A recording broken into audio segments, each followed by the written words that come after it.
Dios les bendiga poderosamente.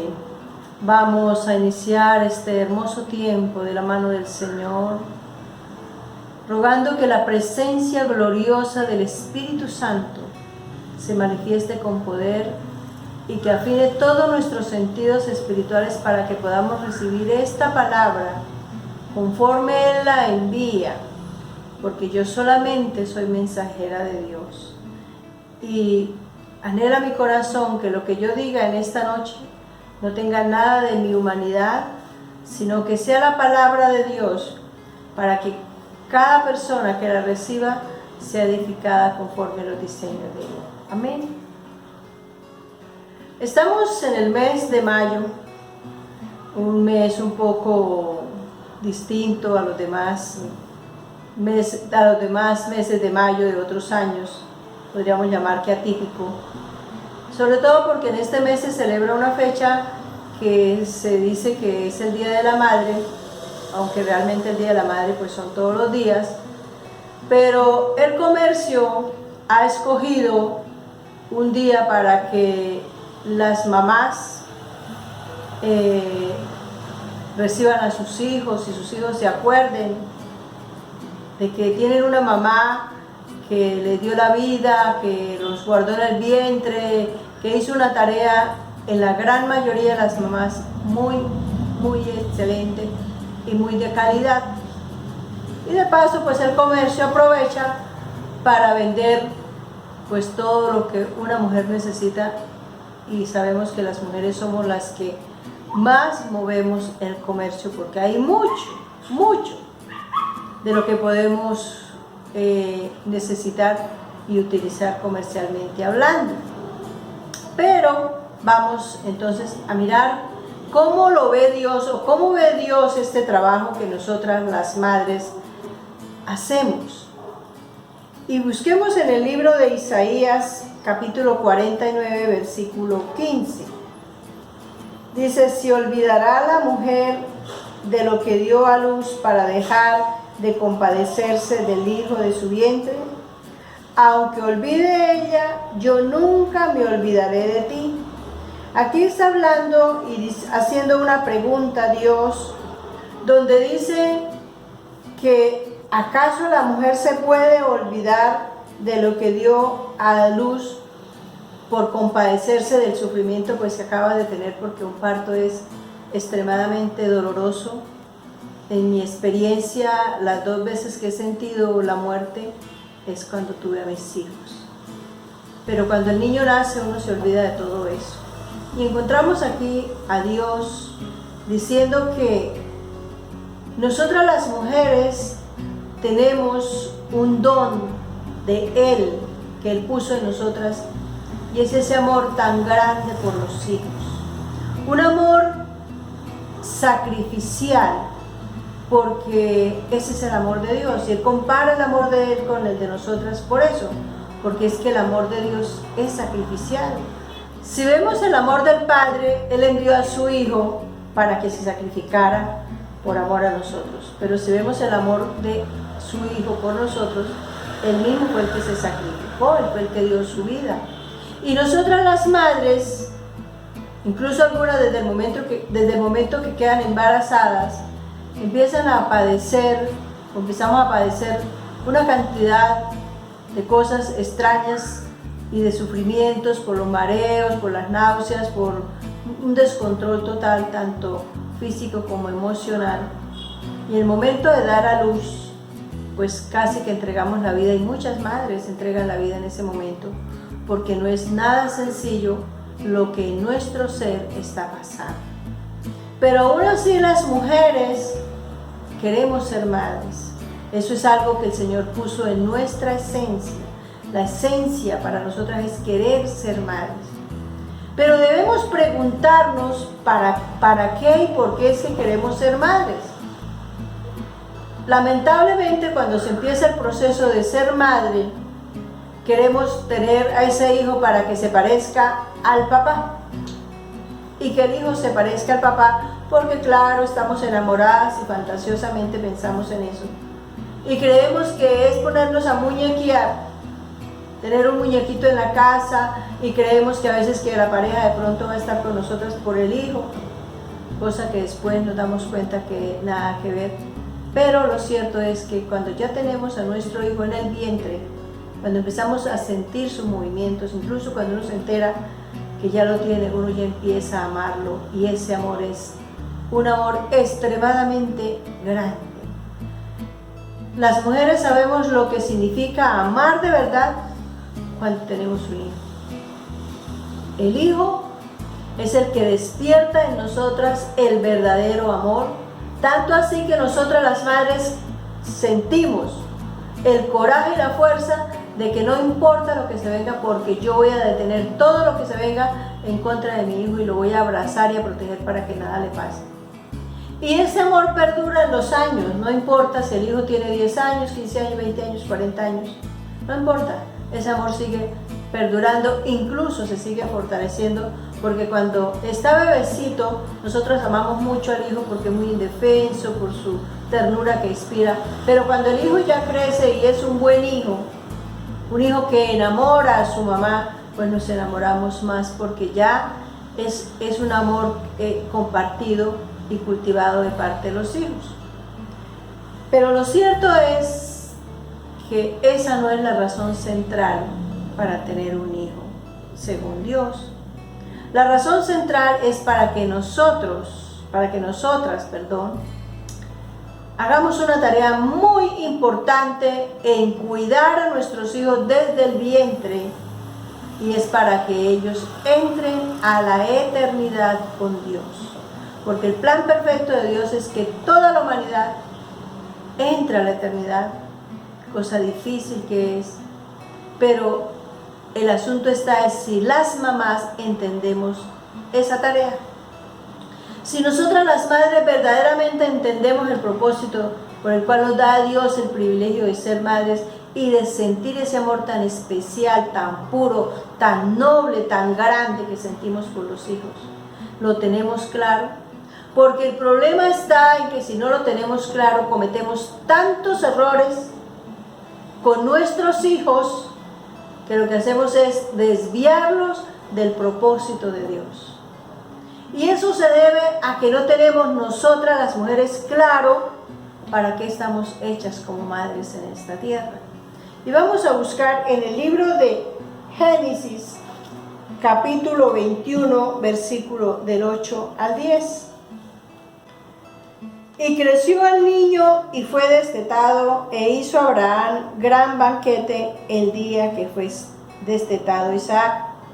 Y vio Sara que el hijo de Agar, la egipcia, el cual ésta le había dado a luz a Abraham, se burlaba de su hijo Isaac. Por tanto dijo a Abraham: echa a esta sierva y a su hijo, porque el hijo de esta sierva no ha de heredar con Isaac ni hijo. Este dicho le pareció grave en gran manera a Abraham a causa de su hijo.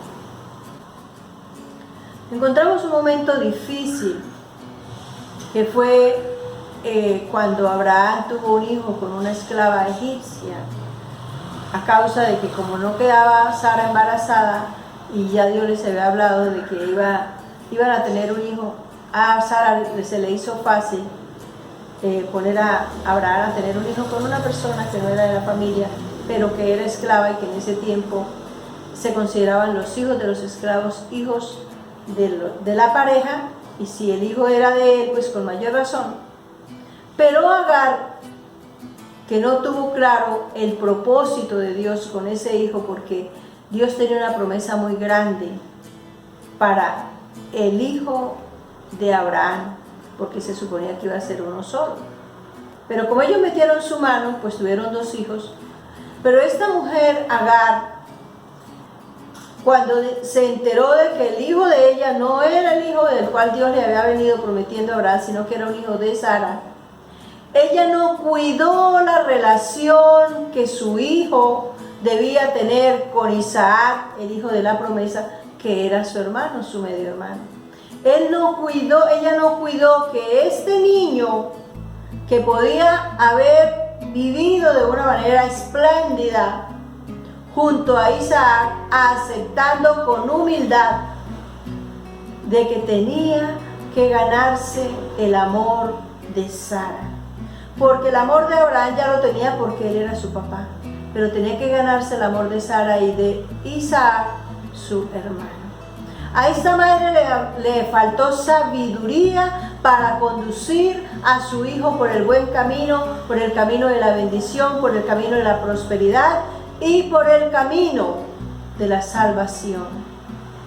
Y lamentablemente su soberbia, su altivez, que ya había sido vista de antes, llevó a su hijo a la perdición y al sufrimiento y a muchos dolores que hoy, precisamente en este momento, que Israel está otra vez enfrentado a los musulmanes son descendientes de Israel.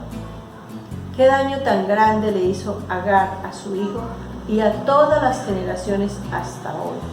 Le faltó sabiduría de Dios para entender de qué manera podía llevar a su hijo por el camino correcto. Vamos a mirar otro ejemplo de otra mamá. Y vamos al libro de Génesis capítulo 27 del 5 al 13. Y Rebeca estaba oyendo cuando hablaba Isaac a Esaú su hijo, y se fue Esaú al campo para buscar la caza que había de traer. Entonces Rebeca habló a Jacob su hijo diciendo: He aquí, yo he oído a tu padre que hablaba con Esaú tu hermano diciendo: Tráeme caza y hazme un guisado para que coma y te bendiga en presencia de Jehová antes que yo muera. Ahora pues, hijo mío, obedece a mi voz en lo que te mando. Ve ahora al ganado y traedme de allí 2 buenos cabritos de las cabras y haré de ellos vianda para tu padre como él le gusta. Y tú la llevarás a tu padre y comerá para que él te bendiga antes de su muerte. Y Jacob dijo a Rebeca, su madre: He aquí, Esaú mi hermano es hombre velloso y yo lampiño. Quizá me palpará mi padre y me tendrá por burlador y traeré sobre mí maldición y no bendición. Y su madre respondió: Hijo mío, sea sobre mí tu maldición, solamente obedece a mi voz y ve y tráenos. Esta mamá, que sabía que había una promesa grande de parte de Dios para bendecir a su hijo mayor, que a la vez él había despreciado ya por un plato de lentejas, ella veía en Jacob a ese hijo especial porque era un muchacho tranquilo, apacible, que mantenía en su casa, que ayudaba en su casa. Y esta mamá aconseja a su hijo a que le mienta a su padre para algo extremadamente importante y para ese momento y para el resto de los tiempos, incluyéndonos hoy. Era una promesa que Dios le había dado a Jacob a través de Abraham, y se la había transmitido a Isaac, el padre de Jacob, y ahora se la iban a transmitir a Esaú, se suponía. Pero la mamá puso a su hijo a mentir, a engañar, a manipular a su papá para lograr esta bendición de una manera fraudulenta. Esta mujer, que debería tener muy claro cómo eran los procesos con Dios, porque es que el problema está en que nosotros queremos meter la mano para ayudarle a Dios, como si Dios no supiera arreglar el asunto. Dios sabía todo cómo iba funcionando y él ya lo tenía cuadrado. Él le podía dar, seguramente la bendición era para Jacob, porque él desde el vientre de su mamá la había deseado. Y Dios ya sabía cómo era que lo iba a hacer de la manera correcta, pero esta mamá influenció a su hijo para cometer semejante falta. Luego, ¿qué pasa? Su hermano se enfurece cuando se da cuenta que lo suplantó y le jura que lo va a matar. Y ella, para librarlo de la muerte, le dice otra manipulación a su esposo para lograr que lo saquen de ahí. Y Jacob se va a vivir a otra nación y dura 20 años allí, y en esos 20 años Rebeca muere porque Rebeca no vuelve a aparecer. Y cuando regresa asiste en el tiempo a la sepultura de su papá. de tal manera que el papá no se iba a morir en esos días, sino que él muere tal vez 20 y pico de años después. Ella sí muere en esos 20 años. Su hijo no pudo acompañarla al entierro como lo pudo hacer con su papá. Y lo peor de todo es que eso le fracturó la vida a Jacob de una manera que cuando uno estudia la vida de Jacob, no hay vida más triste que la que vivió este hombre como esposo, como padre, como hijo y como todo. Los últimos añitos medio los vivió así tranquilo, pero no tan tranquilos porque le tocó irse a una tierra idólatra, una tierra extranjera como era Egipto. De tal manera que esta mamá, en vez de conducir a su hijo y a sus hijos por el buen camino, cometió errores tan grandes y los involucró. Entonces esto nos enseña que nosotros tenemos que aprender a amar a nuestros hijos bien, no es alcahuetearles lo que está mal hecho y mucho menos promoverlos a que cometan errores, porque esa es una de las faltas graves que las madres que no tienen claro para qué estamos llamadas hacen con sus hijos. No, es que mejor que disfrute la vida ahora, es que ahora está de moda que hagan esto, que hagan lo otro, y los inducen a cometer errores, como por ejemplo, ennoviarse estando muy jovencitos, a ennoviarse con parejas que son inconversas, a cometer muchos errores y llevan al hijo por la perdición. Qué dolor, cómo verá Dios el corazón de esa madre que no ha sido capaz de hacer la tarea conforme Dios lo ha establecido. De tal manera que nosotras las mujeres estamos llamadas para conducir a nuestros hijos por el camino de Dios, y para eso nos toca pararnos firmes y amarrarnos el cinturón bien puesto y ser oposición para todo lo que no sea correcto. Eso fue lo que le pasó al sacerdote Elí con sus hijos. El sacerdote Elí fue castigado a causa de que él no fue estorbo para sus hijos. De tal manera que nosotras las mamás, que Dios nos ha dado un sexto sentido que nos da la facilidad, la habilidad de descubrir a tiempo lo que los hijos pueden estar incluso pensando, sintiendo, haciendo, que nosotros enseguida no le atravesemos al camino y pongamos estorbo. Que si ellos de todas maneras lo hacen, yo tengo salvada mi responsabilidad delante de Dios y tranquila y confiadamente puedo pedir por mi hijo para que lo saque del error, para que lo libere, para que lo perdone, si es que lo ha hecho, porque yo no fui alcahueta. Yo no soy culpable del pecado de mis hijos si yo verdaderamente fui obstáculo. Pero si fui cómplice de su pecado, ¿cómo le pido perdón a Dios por mis hijos? Si yo fui la que lo llevé al abismo. Entonces, amemos a nuestros hijos a la manera de Dios, no a la manera de mi carne, y no a la manera de la moda, y no a la manera de mi familia, porque a veces como mi familia hace así, entonces yo dejo que mis hijos también hagan, y no. Ahora los hijos se van a oponer y van a creer que soy su enemiga, y sí, lo lamento que ellos lo miren así, pero cuando a ellos les toque, entonces ellos van a entender por qué nosotros fuimos oposición. Pero la razón principal es porque somos instrumentos de Dios. Primera de Samuel capítulo 1 versículos 10 y 11.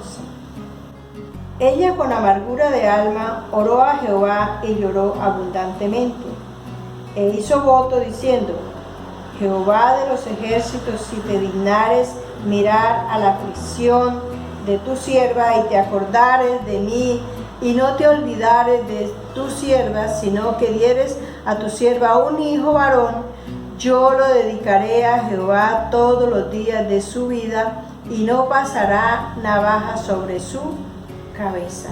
Aquí está hablando Ana, la mamá de Samuel. Recordemos que ella era estéril, que no podía tener hijos, y eso afligía mucho su corazón, primero por ese instinto de ser mamá, y segundo porque esos tiempos una mujer que no tenía hijos, y si llegara a quedar viuda quedaba totalmente desamparada, pero si tenía hijos le quedaba una buena herencia, y le quedaba por herencia el hijo, y el hijo cumplía con el deber de cuidar a su mamá hasta el último día de vida que tuviera. De tal manera que Ana era una mujer que anhelaba tener un hijo, amaba a su esposo y también tenía la ilusión de que su hijo se pareciera a su papá, porque entre otras era un muy buen hombre. Entonces ella estaba muy deseosa de tener un hijo. Primera de Samuel capítulo 1 versículos 24 al 28. Después que lo hubo destetado, lo llevó consigo con 3 becerros, una efa de harina y una vasija de vino, y lo trajo a la casa de Jehová en Silo. Y el niño era pequeño. Y matando el becerro, trajeron el niño a Elí.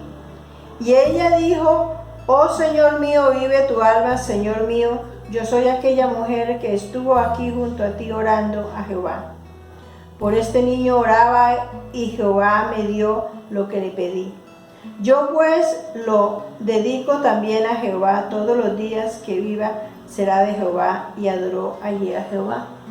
Mire ese amor tan grande que esta mujer tenía hacia Dios, y que tenía clara conciencia de lo que significaba guiar un hijo por el camino de Dios.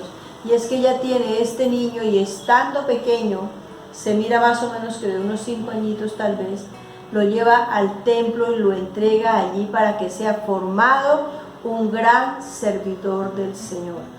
Imagínense ese hijo tan deseado, tan buscado, y que tenga que soltarlo, entregarlo y dejarlo.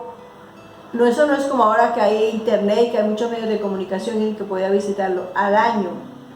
Cada año iba a verlo y le llevaba ropa que ella le hacía especial para el niño. Entonces esta mujer, que tenía claro para qué era que estaba llamada a ser mamá, entregó a su hijo. Eso se llama un amor sacrificial. Yo no sé qué mamá estaría dispuesta de traerme su niño aquí. No me lo vaya a traer, por favor, no. Pero era así, o sea, eso era lo que había que hacer, y ella le cumplió a Dios. Y Dios la premia porque tiene más hijos, pero aparte de eso la premia porque Samuel fue el último juez de Israel. Y fue juez, fue profeta y fue sacerdote. O sea que él cumplió esas 3 misiones en la tierra. Y fue un hombre impecable delante de los ojos de Dios. De tal manera que Ana sí sabía que para qué era que era mamá.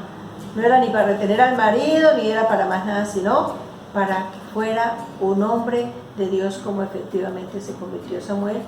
Samuel es un personaje que se sigue hablando en estos tiempos de él. De tal manera que Ana tenía clara la tarea que estaba haciendo. Lucas 2, del 33 al 35. Y José y su madre estaban maravillados de todo lo que se decía de él. Y los bendijo Simeón y dijo a su madre María: he aquí, este está puesto para caída y para levantamiento de muchos en Israel, y para señal que será contradicha. Y una espada traspasará tu misma alma, para que sean revelados los pensamientos de muchos corazones. Esta es María, la madre de Jesucristo. Esta mujer llevan a su hijo para presentarlo en el templo, como es el orden de Dios. Lo que hay que hacer es llevar a los hijos a presentarlos al templo cuando son bebés, no bautizarlos, porque el bautismo requiere compromiso personal y un niño no lo puede adquirir. Ellos estaban haciendo esta tarea y se presenta un profeta al cual Dios le había hablado. Ya era una persona anciana y le había dicho que cuando viera al Hijo de Dios, que lo llevaran al templo, él podía morir en paz. Y eso está haciendo aquí este personaje, que es Simeón. Pero le dice a María que una espada va a traspasar su alma. Es decir, lo que le espera a usted como mamá no es cualquier cosa. Va a tener un sufrimiento terrible, como efectivamente a María le tocó ver. Pero mire lo que dice en el versículo 51, y dice: y descendió con ellos y volvió a Nazaret, y estaba sujeto a ellos. Y su madre guardaba todas estas cosas en su corazón. Es decir, que María, cada cosa que veía, cada cosa que oía y que sabía, porque ella sabía lo que decía el profeta Isaías 700 años antes de ese momento, que cómo iba a morir Cristo, porque Isaías fue uno de los que habló que Cristo iba a ser masacrado, desfigurado, etc. De tal manera que María sabía. ¿Pero qué hacía María? ¿Se ponía a gritar, a hacer escándalo, a contárselo a todo el mundo? No, lo guardaba en su corazón. Era una mujer discreta. una mujer sabia, una mujer que tenía claridad, que quien ella estaba criando era nada menos que el Salvador y que ella no podía impedir que se cumpliera todo lo que Dios había establecido, sino que lo que tenía que hacer era acompañarlo y cuidarlo para que no se fuera a alterar el plan de Dios que tenía con su Hijo Jesucristo, que era salvarnos a nosotros. Y mire que esa tarea se logró. Juan 19:25. Estaba junto a la cruz de Jesús su madre y la hermana de su madre, María, mujer de Cleofas, y María Magdalena. ¿Quién estaba junto a la cruz con Jesús? Su mamá.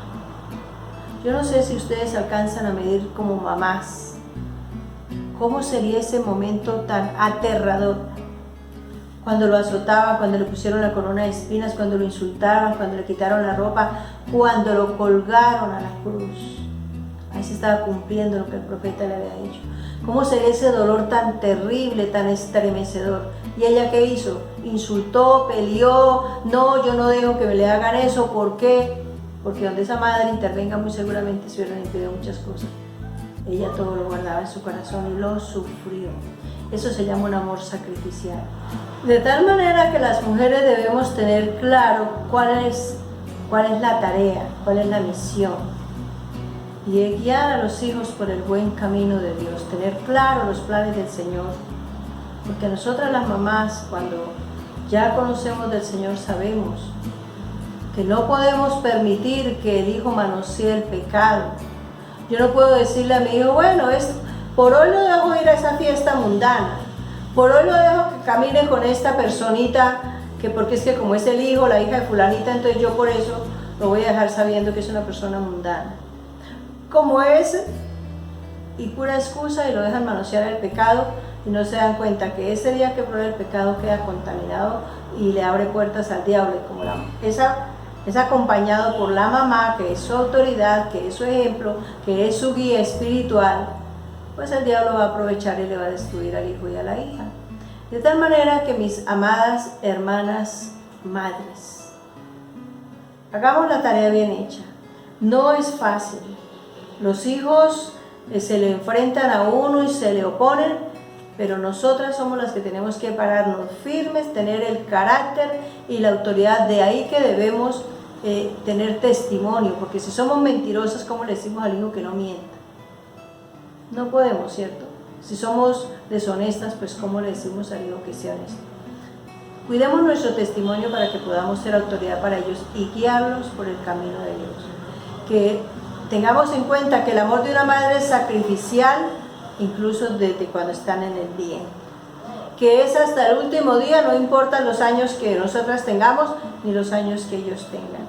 Hay que conducirlos por el buen camino, y si hay que apretarles la tuerquita, ya tiene 40 años, que tiene 50 años, y si hace lo incorrecto, nosotras tenemos la obligación de parte de Dios de cumplir esa misión. Si yo como madre no corrijo a mi hijo, entonces se lo entrego al diablo para que lo azote y para que lo destruya, porque él sí lo va a castigar. Es más, él lo va a destruir. Entonces, hagamos la tareita, porque esa es la tarea principal que nosotras tenemos como madres delante de Dios. Amén. Padre bueno, te damos gracias por tu palabra. Esta palabra, Dios, que nos exhorta, que nos alienta y nos estimula a cumplir ese llamado tan importante, ese llamado maternal, porque tú nos has dotado de todo conocimiento y de toda sabiduría para poder entender y comprender de antemano el riesgo en el cual nuestros hijos se exponen, y en estos tiempos difíciles donde hay situaciones difíciles de manejar, que a los adultos les queda grande, cuanto más a los jóvenes, a los hijos en general. Ayúdanos, Señor, teniendo sabiduría y teniendo la cordura suficiente, entrenadas y dispuestas a cuidar a nuestros hijos de las garras del enemigo, para que sus vidas sean conforme a Dios y puedan disfrutar de la vida, de tener hogares y familias sanas y correctas, que tengan una buena profesión, que sean buenos administradores de bienes y que cumplan también el rol de padres en el rango que a cada uno le corresponda, a Dios. Ayuda a tus hijas, Señor, que sean capaces de poner límites, porque si los padres no ponemos límites, ¿quién lo va a hacer? El mundo no les va a ofrecer ni les va a enseñar lo que es correcto, Señor. Ayúdanos, Dios, y guarda a nuestros hijos en el hueco de tu mano. Levanta muros de fuego, de protección, y dale la sabiduría para que controlen sus emociones, para que controlen su carne y para que sean centrados y para que puedan permanecer firmes y fieles en los procesos tuyos, para que nada de lo que tú has preparado de antemano para ellos lo vaya a perder. Que las madres no se limiten solamente a la oración. Nosotras las madres debemos orar, ayunar, interceder, clamar y pelear por nuestros hijos, sino que también estemos atentos para levantar ese obstáculo y ponerle la línea para que el hijo sepa hasta dónde puede llegar, Padre. En el nombre precioso, santo y glorioso de tu Hijo Jesucristo y en el poder de tu Espíritu Santo que mora en nosotras, te damos gracias, Dios. Amén y amén. Dios les continúe bendiciendo grande y poderosamente. Recordemos que en Cristo somos más que vencedores y que en Él siempre estaremos bendecidas, prosperadas y en victoria. Dios me les siga bendiciendo.